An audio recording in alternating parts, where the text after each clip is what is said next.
Good afternoon sir, నా పేరు వెంకటేష్. నేను 9th క్లాస్ చదువుతున్నాను. మాకు ఇంగ్లీష్ టీచర్ లేక మాకు ఎంతో కష్టాలు పడుతున్నాము. ఒక్క పీరియడ్ లో ఇంగ్లీష్ టీచర్ లేకపోతే మాకు ఎంత కష్టం అవుతుందో మాకు తెలుస్తుంది. స్కూల్లో ప్రాబ్లమ్స్ బయటి వాళ్ళకి తెలుస్తలేదు. కానీ ఎట్లనన్నా మీరు ఏదైనా దయచేసి కలెక్టర్ దగ్గరకు పోతే కూడా కలెక్టర్ మేడం కూడా మాకేం చేస్తలేదు. అందుకనే మేము మీడియా వాళ్ళకి ఫోన్ చేసినాం సార్. ఈ రోజు పొద్దుగా చేస్తే ఈ రోజు మాకు ఇంగ్లీష్ టీచర్ కావాలని మేము పోరాడుతున్నాం సార్. మాకు అదే చేసి 10th క్లాస్ వాళ్ళు ఎగ్జామ్ ఎట్లా రాస్తారు సార్? ఇంగ్లీష్ టీచర్ లేకపోతే 10th క్లాస్ వాళ్ళు ఎట్లా రాస్తారు ఎగ్జామ్? సీసీ కెమెరా వస్తుంది. ఇప్పుడు ఒక్కడన్నా ఇట్లా వచ్చి ఇట్లా స్కూల్ దిక్కు చూస్తుర్రా? ఒక్కడు కూడా వస్తలేరు. సార్ వాళ్ళు చెప్తుంటే మీరేంది అంటారు. చెప్తుంటే ఒక్కరు కూడా వింటలేరు సార్. మా ప్రాబ్లం ఎవరు సాల్వ్ చేస్తారు సార్? మాకు 3 months అవుతుంది సార్. ఇట్లా మేము ఎన్ని దినాలని ఉండాలి సార్? ఇట్లా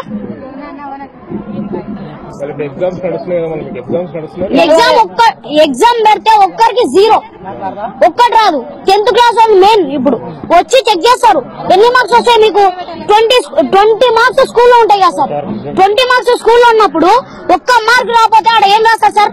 ఫెయిల్ అని ఇస్తారు. వాడు ఎవరన్నా వచ్చి ఇస్తారా? పేరెంట్స్ ఏమంటారు? ఏంట్రా మీరు ఇదేనా చదివేదా అంటారు. అన్నీ అవుతుంది సార్. ఇంగ్లీష్ సబ్జెక్ట్ ఒకటి సార్.